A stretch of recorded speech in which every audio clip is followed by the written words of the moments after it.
con agua. Nunca se le regó agua. De hecho, es uno de los arbustos más famosos de la historia del mundo. Ese es el famoso arbusto ardiente que Moisés, ante el cual se inclinó. Así dicen. Nos contaron que nunca había sido regado. Estuve interesado porque a qué servía de esa tubería de ahí, pero ellos insistieron que era una tubería muerta, lo cual no había agua en ella, pero era un arbusto muy espinoso, así que me preguntaba si había otro detrás de él. Bueno, sin embargo, ustedes pueden orar al arbusto y les puede dar una bendición. Bueno, yo no quise orar, pero pensé que quizá tocándolo lo ayudaría. Pero desde entonces no he sentido nada. Pero bueno, ahora ese es el tipo de paganismo que está siendo enseñado allí. ¿No es eso increíble? Esos son dos diáconos sentados afuera. Donde quiera que la así llamada contrarreforma comenzada por los jesuitas ganó el nacimiento de la gente, el vernáculo fue suprimido y la Biblia fue guardada de los laicos. Tan ansiosos estaban los jesuitas de destruir la autoridad de la Biblia, el Papa en papel de los protestantes, como ellos la llamaban despectivamente, que incluso no se frenaban de criticar su autenticidad y valor histórico. Los jesuitas hicieron guerra contra la Biblia protestante. Antes de que los ingleses pudieran juntarse a la manera de pensar de la Europa continental y ser llevados al punto de cuestionar su gran Biblia inglesa, su manera de pensar debía ser cambiada. Se tuvo que hacer mucho para desacreditar en sus ojos la Reforma, su historia, doctrinas y documentos, que ellos admiraban como una gran obra de Dios. Entonces, eso es lo que ellos tuvieron que hacer. Ellos tuvieron que destruir ese pensamiento. Ahora, una declaración muy interesante, y veremos de quién viene en un momento. A pesar de toda la persecución que ellos, los jesuitas, han tenido que enfrentar, este es un escritor católico que escribe, ellos no han abandonado Inglaterra, donde hay un mayor número de jesuitas que en Italia. Tomen apunte, un mayor número de jesuitas que en Italia. Hay jesuitas en todas las clases de la sociedad, en el parlamento, en el clero inglés, entre los laicos protestantes, hasta en las estaciones más altas. No podía comprender cómo un jesuita podría ser un sacerdote protestante o cómo un sacerdote protestante podría ser jesuita. Pero mi confesor silenció mis escrúpulos diciéndome, omnia munda mundis. Y ese es San Pablo, que se convirtió en judío para salvar a los judíos, y no era ninguna maravilla, por lo tanto, que un jesuita se fingiera ser protestante para la conversión de los protestantes. Pero preste atención, le ruego, para descubrir acerca de la naturaleza del movimiento religioso en Inglaterra llamado puseísmo. El clero inglés era antiguamente demasiado adjuntado a sus artículos de fe para ser sacudidos de ellos. Usted hubiera podido emplear en vano todas las maquinarias utilizadas por Bossuet y los jansenistas en Francia.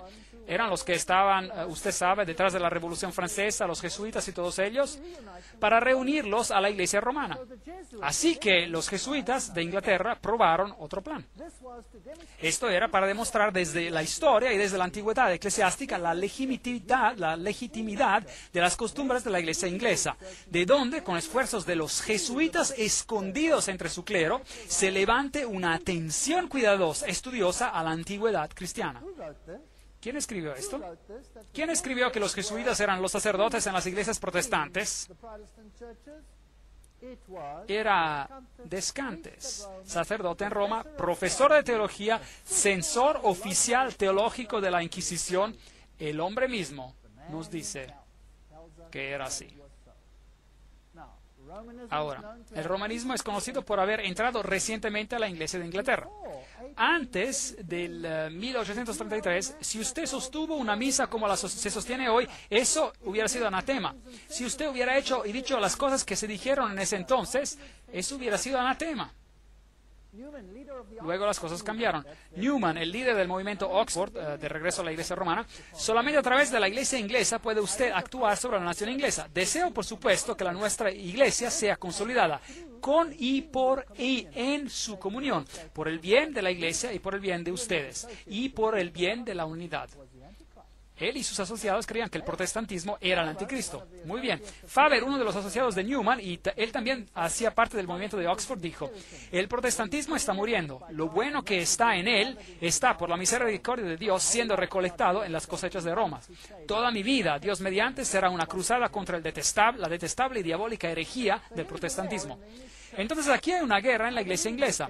Yo creo, dice él, que el anticristo será el infiel y se levantará fuera de lo que se llama el protestantismo. Él está justo diciendo las cosas al revés. Y la iglesia de Roma e Inglaterra serán unidas una sola para oponerlo. Qué cosa fascinante. Apocalipsis 13:18, ellos lo cambiaron. Ellos no cambiaron el número 666, pero en la versión revisada ellos tienen una nota al pie de la página que dice que su número es 616. Solo por motivos de interés. Ahora hablemos de estos dos caballeros, Westcott y Hort. Esos son los que escribieron, basados en los manuscritos antiguos, el texto griego sobre el cual todas las traducciones modernas están basadas. ¿Quiénes eran estos dos caballeros y en qué creían? Ahora, todo lo que les voy a decir acerca de ellos viene de dos libros escritos por los hijos de Westcott y Hort, publicando sus propias cartas. Esto no es lo que alguien dice acerca de ellos, esto es lo que ellos mismos dicen sobre lo que creen. Esto es la fuente original. Es maravilloso tener citas como estas, y ellos probablemente desearían nunca haber escrito lo que escribieron después de esta conferencia. Hort, como también Westcott, rechazaron la idea de la infalibilidad de la Biblia, y Hort llamaba la doctrina de la expiación sustitutiva de Jesús, que Jesús murió por ti, él lo llamaba inmoral, y él negaba que el Génesis fuese historia real, y elogiaba a Darwin, y él negaba la divinidad de Cristo. ¿Eso suena familiar?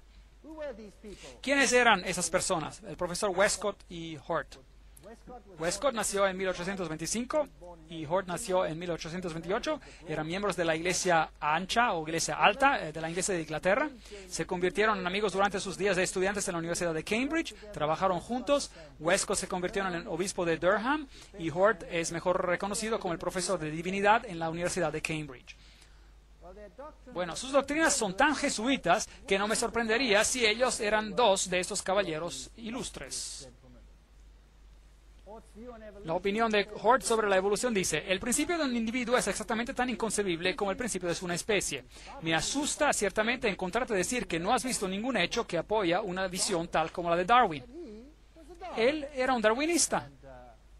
Y él dice, su libro me ha llevado a la conclusión que alguna clase de desarrollo tiene que suponerse. Entonces, él era un darwinista. Esta es una carta de Hort a Macmillan y que escribe otra última palabra en Darwin. No dejaré que el tema se abandone de manera apresurada o de hablar, o para hablar más correctamente, no me dejará caer a mí. Así que él continúa diciendo que es un darwinista. Así que esta otra carta de Hort a Westcott dice, ¿usted ha leído Darwin? ¿Cómo debe tener gusto de hablarle acerca de esto? Y otra carta a Ellerton, pero el libro que más me ha involucrado es el de Darwin. No necesitamos leer toda la cita, pueden leerla ustedes mismos. Él dice que los argumentos de Darwin son irrefutables, sin poder de ser respondidos.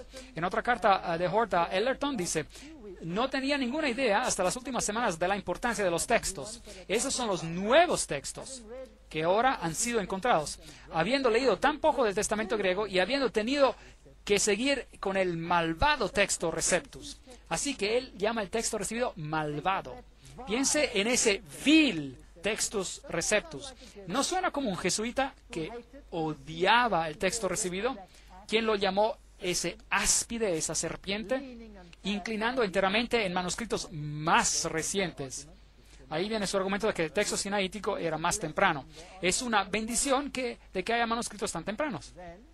Entonces, Hort, al reverendo Ellerton, un resultado de nuestra charla, pero también decirle, él, Westcott y yo, vamos a corregir un texto griego del Nuevo Testamento unos 2 o 3 años, por lo tanto, si es posible.